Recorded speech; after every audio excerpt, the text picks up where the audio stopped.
I love video games. It's a simple fact. I know many other people love video games in this entire world. And one of the things that when you love something, you often want to share it and you want to share your passions. It may be difficult to, especially to share it with someone and have them understand it. So, just a quick disclaimer, you can't get everyone into video games. I mean, it's obvious, but it doesn't mean that we all don't try. I mean, I've tried it all the time with my mother, and then she just wasn't interested in, and I have to accept that. Some people have certain stereotypes and prejudices towards gamers and games, while other people may simply just not be into games like my mother. She just isn't into heavy games. She's more into the old school style, and back in the 1970s, that's really it. That's why understanding a person's interests is really, really key. You can't get someone into playing Call of Duty because they may not be into Call of Duty, but you could get them into Gwent or Legends of Runeterra because they like real life card games and that would interest them. Some people may not find video games intimidating and mean best to dip their toe in it with like Candy Crush or one of the free bazillion games on their phone like Subway Surfers or whatever the case may be. So honestly, if you want to get someone into video games, the best way is to probably do it by finding something they'd be interested in and then joining them in the experience, because part of video games is the experience and having fun, which is why I would mostly advise co-op games in order to get someone into gaming. In regards to actually getting someone to play a game with you, the direct approach is the best approach. You would want to talk to someone, say, hey, I know we agreed to take an interest in each other's activities. This is one of the things that I like to do when I play with me. Or if it's someone where you know that they traditionally haven't had any exposure to video games, then be like, hey, I love video games.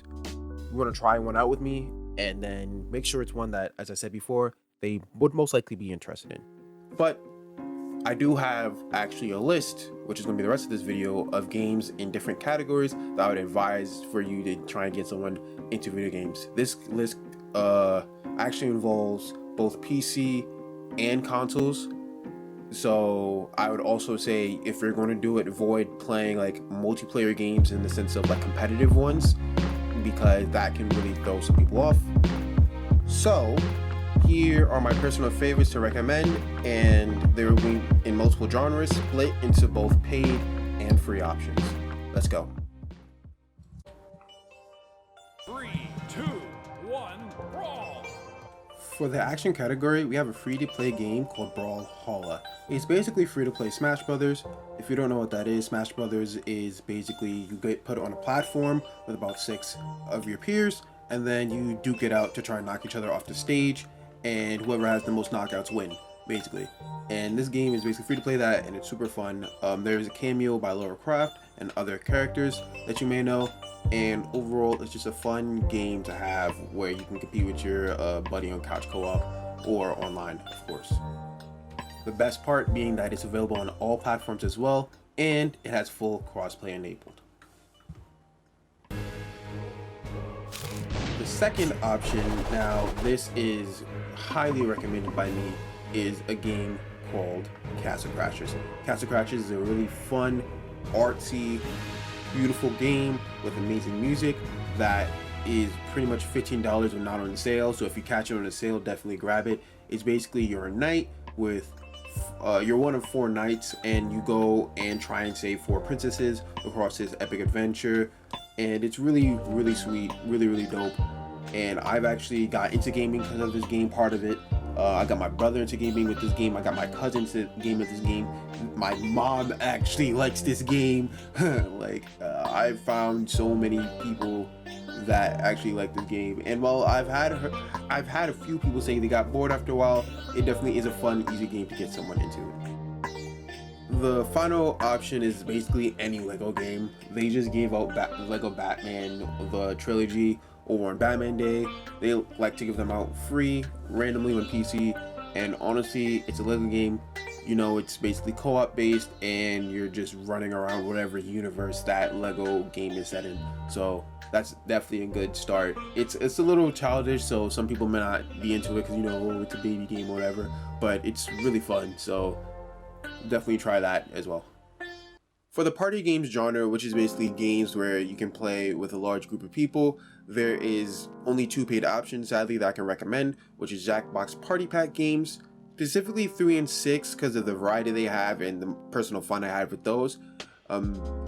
The problem with that is that it's kind of a little bit on the expensive side. I think they sell for around $30, but if you catch them on a sale, they're definitely worth it. And even not on sale, I feel like they're worth it because basically one person buy it and then they kind of host it like Kahoot, and then you can probably live stream on Discord or Zoom, or if you have the person right next to you, that's even better. And then all they have to do is with any browser on a phone, tablet, or computer. Now I've played it on Xbox with their Internet Explorer. They can then join in the fun. So Jackbox Party Pack games is highly recommended by me. The next one is, of course, another Nintendo exclusive. If you say party game, you gotta think of Mario Party. So sadly, that's only on Nintendo platform like the Wii, the Switch, and I think they had a DS version. I don't know if people still use DS, but it's basically a fun mini games with the Mario cast that you might know and love. So definitely anyone probably would be really interested in that. The final one is actually an honorable mention. They're basically free online version you can find of Cards Against Humanity. Technically it's just an online card game, but it's you know what I mean, it's there. So if you like the Card Against Humanity when you're just playing with normal cards, there's a free online version for that. For the single player games category, we only have paid options, and my main recommendation is honestly Batman the Arkham series or Spider-Man PS4. Everyone knows who Batman is, everyone knows who Spider-Man is, and just seeing them and being able to become them is amazing. I mean, Spider-Man PS4 is a phenomenal Spider-Man experience. I mean, as good as Spider-Man 2 back on the GameCube, if not better. And it's like you web swing across the entirety of New York City. There's things to take pictures of, and like you see a lot of landmarks. It has an amazing story, and it's just a really fun game. And Batman Arkham series, like the trilogy, my personal favorite is Batman Arkham City, but it really shows you like it's its own Batman story with such detail and care that you really truly feel like you're Batman with the detective mode and just fighting a bunch of criminals, and like you see iconic characters doing insane things, and they don't really hold back that in any punches at all. So that's why I say those 2 games are fantastic games, even though they're single player games, even though you would have to sit next to them and just kind of watch or whatever the case may be. They're amazing games to get someone into gaming. Now, this is kind of the honorable mentions kind of thing where it's very much more niche depending on what you think the person would be interested in. For example, the first one being Doom. Doom is fun. The story is there. It's not really the centerpiece. They know it. You know it. You're there to slay demons and kill as many things as possible as a Doom Slayer and feel like a total badass. That's your job. That's what you want to do. You want to go shooty, bang, bang, boom. Okay. So, like, if you think a person would be into that and won't get like bored quickly, then that's definitely something to play. And The Last of Us is one of those games where it's slowly paced and it's a story-based game. So the person has to be into the zombies and into the suspense, and it's really have to involve them into the story because the gameplay mechanics aren't that flashy. It's brutal. Like, that game is brutal. So, you know what I mean? Like, you make sure they're like old enough to handle it. It's gritty, it's realistic in the sense of how a zombie apocalypse can be realistic, and it really hits you in the feels. Wow, so those are actually 4 games. But yeah, definitely check those out depending on the type of player, you know, that person, type of interest that person might have. For the racing category, we actually have 2 games. The first being another Nintendo exclusive, which is Mario Kart. Mario Kart is super fun. Pretty sure everyone has at least seen it, so you already know what it is. It's really fun. It's more fun to actually play than to watch, and it can just be a fun little competitive game that you play couch co-op or online on your Switch/Wii, or really I think any Nintendo product that's been out has a Mario Kart game. The second game, which is I suggest, is actually Forza Horizons. The reason why is this is a really arcade style game, and while it's a bit more simulation than, let's say, the likes of Mario Kart, but it's not as simulation as, let's say, Forza Motorsport. So it's really fun to just go around the world, open world, do racing with your friends and things of that nature. So if someone's interested in racing games, this would be it for on both PC and Xbox. Then we have an honorable mention. The honorable mention is Gran Turismo. The reason why is because there was no PS4 title option, and I really feel like there should be. So this is what I'm suggesting. It's not exactly, I would argue, the most friendly game because it's really much more simulation style, and I don't think it's as arcadey as the previous two titles. So this isn't the best recommendation instead of what I would actually get someone to play. But if you know someone's into that simulation style or they're really into racing games, if you think it would work, then try out Gran Turismo. A quick category for you guys is the puzzle category, and I only have one game here, which is Portal 2. The reason why is Portal 2, despite it being paid, usually it goes on sale, Portal 1 and 2, for like $1, $2. If you don't know what Portal is as a series, it's amazing, innovative, it's fun. The premise is basically in the title, and you're solving puzzles with portals. It's great, it's fun, and it's really a game that you and your buddy can try and smash your head in trying to figure out, because I did it with my friend, and some of those puzzles were really hard, and we weren't even doing any of the community created stuff. We were just doing the standard puzzles that come with the game. So definitely check that out, and it's available on Steam, which is basically PC. Now we have two uncategorized games, mainly because of the nature that they are.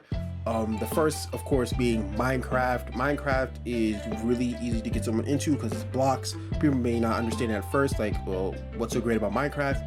But when you really show them what you can create in doing it, depending on the game mode, it can really be a blast. And that's just a standard edition. When you look at the blocks where you can go, hey, try to survive here, mine for diamonds, you know what I'm saying, have fun. Or if you know someone would be into that, you can go like, hey, we can create, hey, look at this, we can create our entire house in here. We can do all this other stuff in creative mode.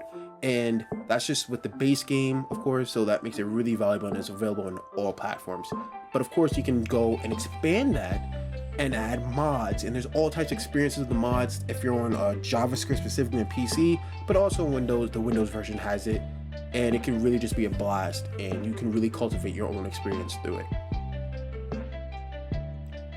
The second game for the uncategorized, that's didn't fit in the category, is Roblox.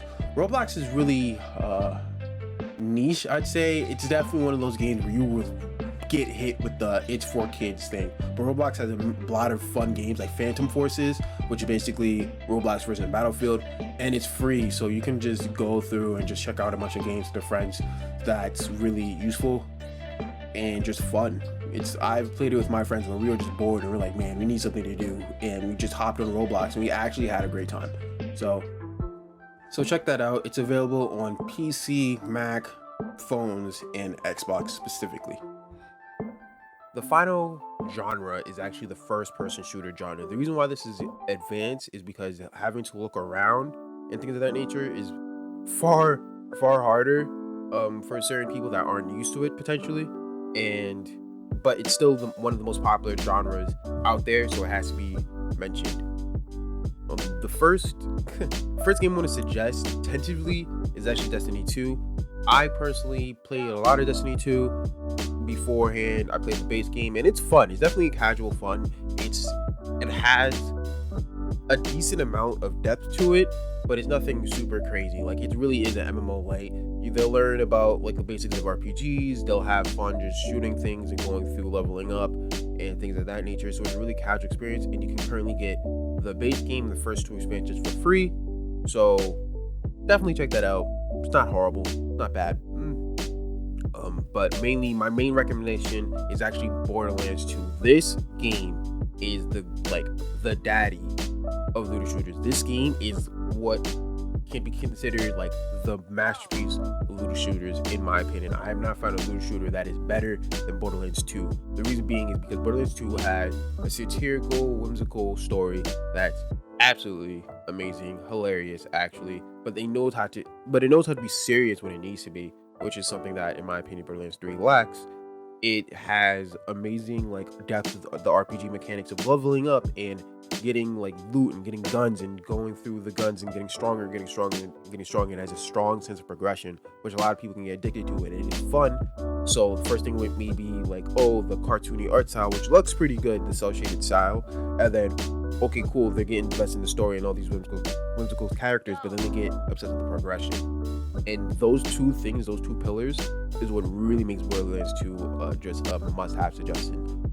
And in my opinion, the pinnacle of the looter shooter. To be fair, not everyone may be interested in this because I've very few people, but there are people that really legitimately don't like the cel-shaded style, kind of like why they don't like anime, because they didn't like the art style of it. It's too cartoonish or whatever the case may be. But most part, no. And some people didn't like, might not be into that type of satire or that type of just slapstick comedy. So basically know the person, but if they'd be really into the mechanics or even the story potentially.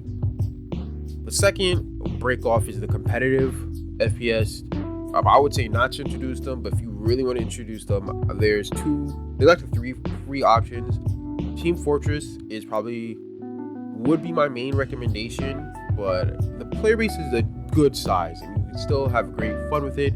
It's basically the granddaddy of the hero shooters, and it's still great fun to have and go through. The second recommendation is something called Crunker.io. It's actually a website you can go in and just have some dumb fun with a friend. Like, it's super easy if you're like at a school computer or you're at work or whatever case will be and you're bored because you're on your lunch break or whatever. You just type in the address and you just can have some fun and act stupid and act goofy. And it can show you how goofy and fun games can be without really trying to be like competitive or whatever the case may be, like super duper competitive, just a little bit. And then there's CSGO. CSGO is one of those things where you look at the person like, hey, you want to test this out? And you, depending on like if they're really into competitive games, they might really like it, or if you just want to bully them and then they just get kind of like they really want to try and get good at the game, like CSGO can be pretty sweaty, but also can be like just simple with death matches, things of that nature.